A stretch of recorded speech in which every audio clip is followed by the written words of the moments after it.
सुरेंद्र सिंह जी, आप का सार्वजनिक जीवन है, आप तमाम चीज़ों को समझते हैं। पहले से इस पर काफ़ी बहस होती रही है।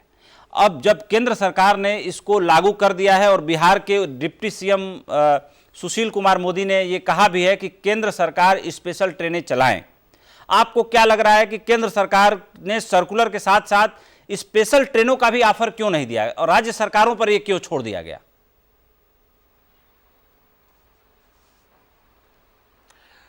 मैं धन्यवाद दूंगा उपेंद्र भाई, आपने बहस की शुरुआत कराई। चूंकि ये विषय राजनीतिक नहीं है, इस विषय में एक दूसरे की बुराई करने का कोई वो नहीं है मेरा। बिल्कुल इसमें हमें कहीं ना कहीं ऐसी चीजें लानी होंगी जो सच में एक 37% जो माइग्रेटेड पॉपुलेशन है पूरे देश की, उस पॉपुलेशन को उन जगहों पर पहुंचाया जाए जहां पर वो रहना चाहते हैं। तो एक बहुत बड़ी माइग्रेटेड पॉपुलेशन है, 2-3 करोड़ 4 करोड़, जो भी ये सुधांशु भाई बताएंगे कि इसका आंकड़ा क्या होगा। सुप्रीम कोर्ट में इन्होंने कुछ आंकड़े दिए थे और उसके बाद क्या आंकड़े बढ़े हैं, क्या आंकड़े घटे हैं।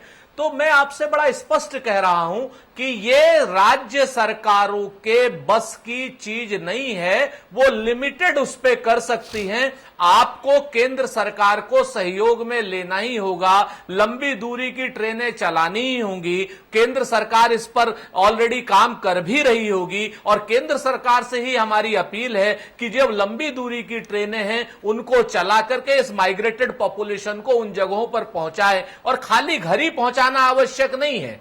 आप इसके आगे भी, आप तो उपेंद्र जी देश के वरिष्ठ और सम्मानित पत्रकारों में से हैं, आप जानते हैं सारी चीजों को कि खाली आप घर पहुंचा देंगे तो भी कुछ नहीं बनने वाला। एक तरफ जो बात आ रही है कि आपको धीरे धीरे सारी सतर्कताएं बरतते हुए आपको कल कारखाने भी चलाने हैं, जहां पर मजदूर हैं वो जो चाहे वो उसके हो, लेबर हो, सिविल के हो, चाहे सड़क के हो, चाहे और किसी चीज के हो, नगर निगम के हो, उन सारे के सारे लेबरों को काम भी देना है, मजदूरों को काम भी देना है। तो एक पॉपुलेशन गांव से उस तरफ जाएगी भी, एक पॉपुलेशन आएगी और एक पॉपुलेशन जाएगी, और दोनों का काम सिर्फ और सिर्फ अगर कोई कर सकती है तो भारत का जो रेल नेटवर्क है वो ही कर सकता है, और रेल नेटवर्क को ही इसमें शामिल करना पड़ेगा। वो राज्य सरकारों के अख्तियार में नहीं है। अगर कोई स्पेशल पावर ये लोग राज्य सरकारों को देते हैं तो उससे होगा, नहीं वो कहीं ना कहीं केंद्र सरकार को इसकी मदद करनी ही करनी पड़ेगी। इसके अलावा और कोई चारा नहीं है।